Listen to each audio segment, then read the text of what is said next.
On this Wednesday night, go fish. Why a decades-long ban on commercial cod fishing off Newfoundland and Labrador is being lifted. My reaction is there's going to be some fat cod out there. What it means for a province built on fishing and the politics at play. Take a look at this. A house in Winnipeg explodes, the blast leaving a neighborhood in shock. Ferocious floods in the U.S. Midwest. Why things are expected to get worse. And retracing his steps. This trip is actually going against the current. Honoring the journey of an Indigenous hero.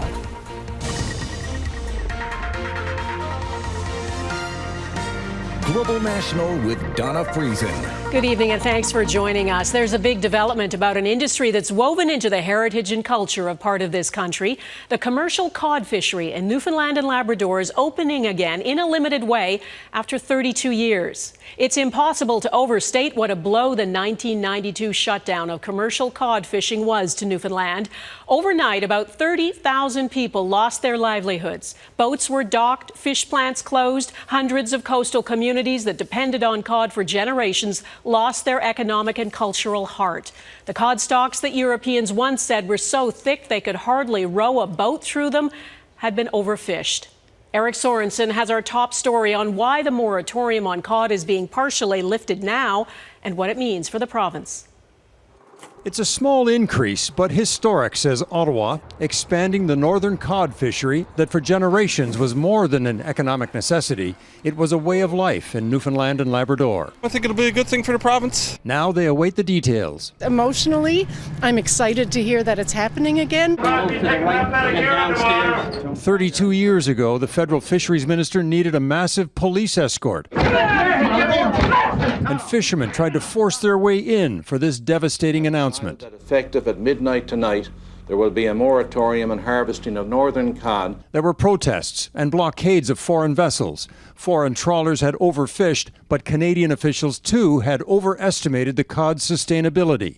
Mistakes that killed off first the cod, then tens of thousands of jobs. The fish isn't there to catch anyway.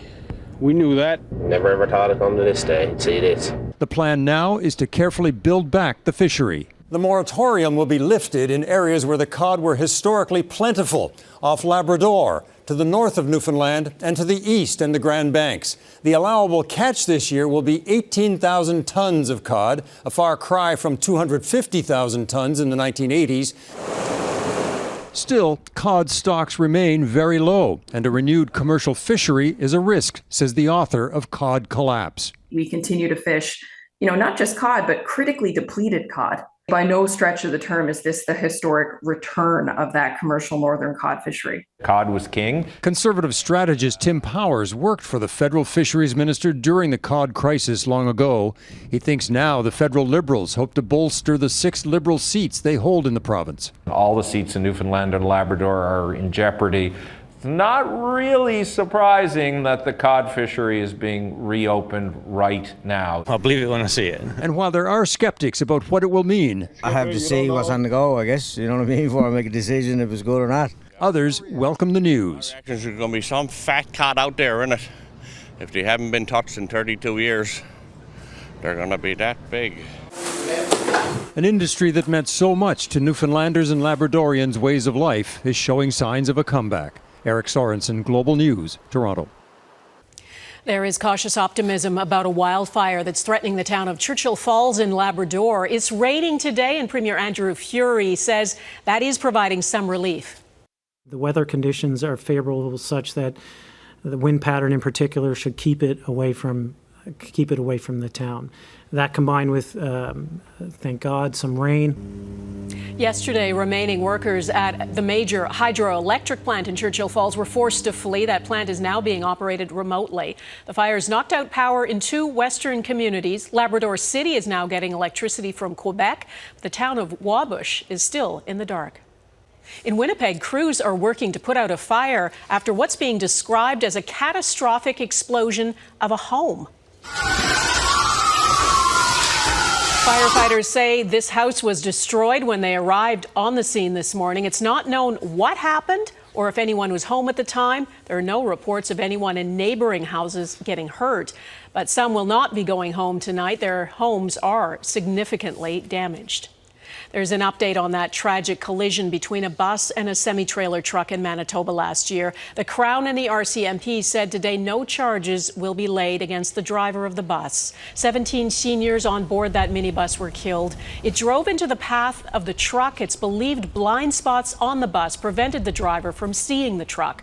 The 62-year-old bus driver survived but suffered a traumatic brain injury, can't recall the incident, and his condition is not expected to improve. I need to say this was a very tragic collision, and it happened because of a choice made by the bus driver. However, we cannot prove that that choice that day was a result of anything criminal.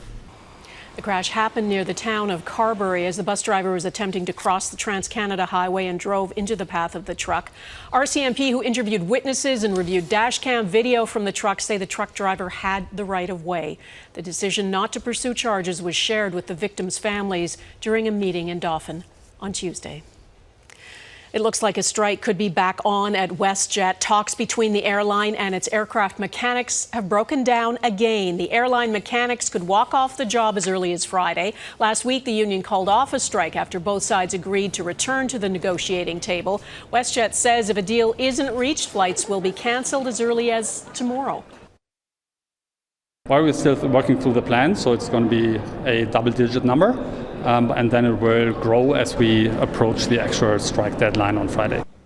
We've been here before. The airline preemptively canceled dozens of flights earlier this month ahead of a looming strike. As questions swirl about the fortunes of the federal Liberal Party and its leader, those closest to Prime Minister Justin Trudeau are putting on a public show of unwavering support, despite the by-election defeat in Toronto this week in what's long been a Liberal stronghold. As Mackenzie Gray reports, if they're ready for a change, they certainly aren't saying so. I think a lot of us have to take a step back and give our heads a shake, screw it on a little better. A frank admission from Immigration Minister Mark Miller about the Liberals' future. A message coming from not just a cabinet minister, but a close friend and former groomsman of Justin Trudeau. My advice as a close friend would not be given publicly. My advice to him as a minister and as a colleague professionally is absolutely to stay on.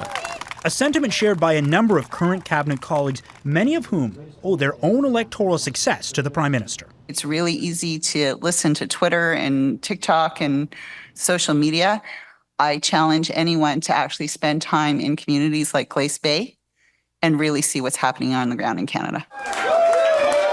But the message on the ground in Toronto, a massive rejection of the Trudeau Liberals, losing a seat held for 30 years in Monday's by-election. Yet trust in the Prime Minister and his message has not wavered publicly. He is still the most important leader of a generation to make transformational change in this country. And if you look at the polls, the Addictions Minister is right. Only former Bank of Canada Governor Mark Carney and Deputy Prime Minister Chrystia Freeland could even slightly increase the Liberals' chances as leader. Other potential leadership candidates, Ministers Sean Fraser, Anita Anand, Melanie Joly, and Francois-Philippe Champagne, would all put the Liberals in an even worse political situation. But that hypothetical race seems unlikely to happen soon. None of the members of parliaments or ministers that I've spoken to have told me that they think that the Prime Minister should go. That lack of organized pushback against Trudeau's leadership, a distinct change in treatment compared to what Jean Chrétien, Paul Martin, and even Stéphane Dion got from Liberals, Donna, a remarkable loyalty to a Prime Minister down 20 points in the polls. Okay, Mackenzie Gray in Ottawa, thanks. Millions of Americans are dealing with severe weather. Days of torrential rains have caused catastrophic flooding in at least 4 Midwest states. And as Jackson Proskow explains, more storms are on the way. Days of catastrophic flooding have left entire communities submerged across 4 states, with fears the worst is yet to come. It's beyond words. I mean, to us, it's a situation. To the families, the homeowners, this is their lives. In Minnesota, a home was swallowed by the raging Blue Earth River after the nearby Rapidan Dam suffered a partial failure, days after it became clogged with debris. The dam is still intact for now. A full breach would send a surge of water downstream. The flooding caused a rail bridge connecting Iowa and South Dakota to collapse. Up and down the Mississippi and Missouri rivers, residents are racing against the clock to prepare before floodwaters peak. 3 million people are already impacted. The city has deployed many pumps through the area, but unfortunately, we just can't keep up with a river that is flowing at that pace with that much water. There's absolutely nothing we can do to stop it. The flooding came after days of heavy rain, and there are more storms in the forecast. What's happened is we've inundated the ground. There's nowhere for it to go. As residents keep an eye on the surging water, they're also watching the sky, hoping a break in the weather will begin their long road to recovery. Jackson Proskow, Global News, Washington. WikiLeaks founder Julian Assange is back home in Australia for the first time in 14 years. A small group of supporters clapped and cheered as he stepped off the plane in Canberra. He waved at the crowd and hugged his wife for the first time as a free man. The two married 2 years ago while he was in a British prison. Assange's legal battle goes back to 2010 when WikiLeaks released hundreds of thousands of classified U.S. documents. Washington claimed Assange put lives in danger by doing that. His legal team said today the U.S. government admitted not a single person was harmed. Redmond Shannon reports. Julian Assange leaving a U.S. court a free man. But for now, the principled campaigner for free speech is not speaking. After arriving back home in Australia, he let his lawyers and family do the talking. He wanted to be here, but you have to understand what he's been through. He needs time. He needs to recuperate. Assange had been travelling for 2 days, following his 14 years of legal battles that included 5 years in a British prison. The saga ending with a guilty plea under the US Espionage Act to 1 count of conspiring to disclose national defence information. This is the criminalisation of journalism. And while the plea deal does not set a judicial precedent, it's not a court decision, the prosecution itself sets a precedent. The Australian government stands up for Australian citizens. That's what we do. Australia had been lobbying London and Washington for a deal, although the White House said Wednesday it had nothing to do with the timing. The plea comes just after London's High Court recently granted Assange's legal team yet another right to appeal, and just as the British Conservatives look set to lose power. A potential Trump victory in November's US election would have changed the math too. The former president himself is facing charges under the same Espionage Act. It's a complex legislation that is continuing to put challenges to the way we think about the First Amendment and freedom of expression in this country, and that is likely to only be exacerbated by the current decision with Assange. It may not be long before Assange tells his own story, perhaps motivated by the $500,000 cost of chartering a jet to finally get home. Redmond Shannon, Global News, London. Canadian billionaire businessman Frank Stronach is facing more criminal charges. Peel Regional Police confirmed 6 additional counts of sexual assault against Stronach, plus 1 count of attempted rape and 1 count of indecent assault. Investigators say it's because they've identified additional alleged victims since his arrest earlier this month. The 91-year-old is now facing 13 criminal charges for incidents that are alleged to have happened from the 1980s to 2023. Kenya's president makes a U-turn. Coming up, his response after the deadly protests over his deeply unpopular tax hikes.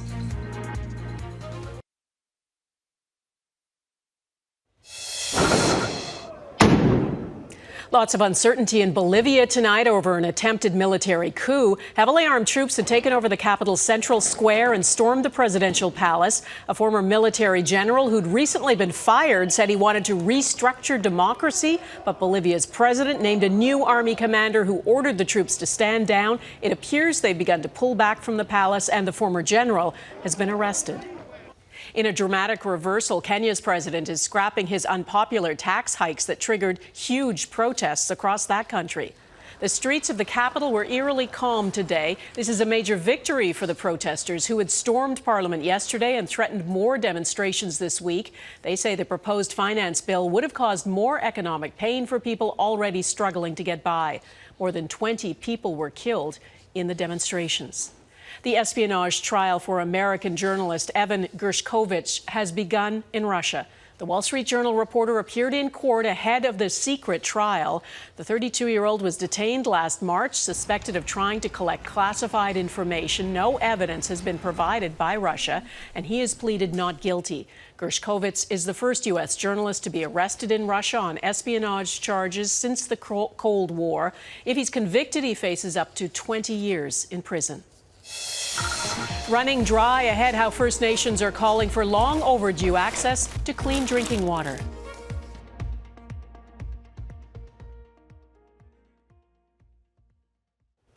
Water will soon be flowing again through a massive feeder main pipe in Alberta's biggest city. But Calgary's mayor says it will still be days before water services are fully restored. The water team is beginning the four-step process of fill, flush, test, and stabilize. There are still 4 important steps that need to be taken to ensure that our water is safe and that it can be returned at regular volumes. If everything goes right in the coming days, services could be fully restored by July 1st, though Calgarians are being asked to keep reducing their water use. In nearby First Nations communities, people have lived with drinking water advisories for years and still need to use boiled or bottled water. Heather Urix-West takes us to one community west of Calgary where, despite promises and some action, progress has been painfully slow. The Stoney Nakoda Nations west of Calgary are filled with stunning views of staggering beauty. The air out here is just so clear. The land, the mountains, it's home to me. The tap water here, though, isn't as clean. Taylor Crow spreads his wings, says she's had to rely on bottled water all her life.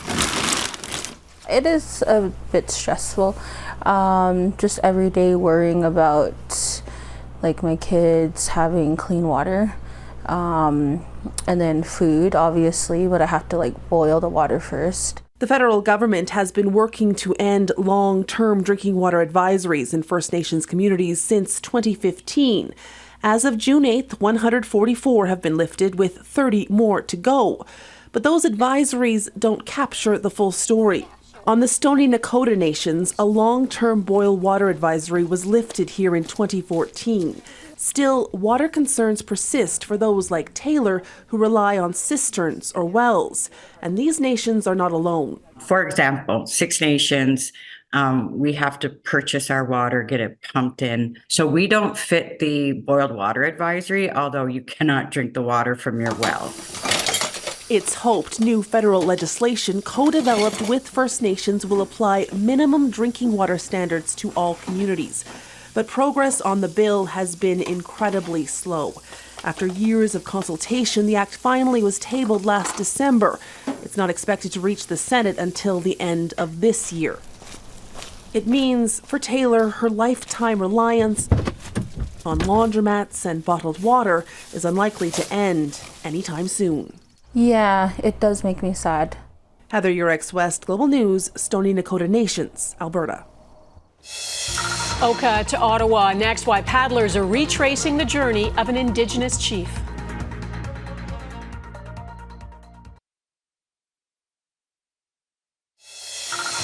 My mama's Swampy Cree, my daddy European, and I'm mighty proud I'm Métis. He was a staple of the Manitoba music scene for close to 70 years. Ray St Germaine has died after a years-long battle with Parkinson's disease. He was 83.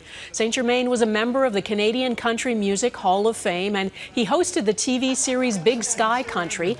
The president of the Manitoba Métis Federation said today St Germaine took immense pride in promoting our history, our stories, and our culture, weaving them into his music and sharing our pride with the world.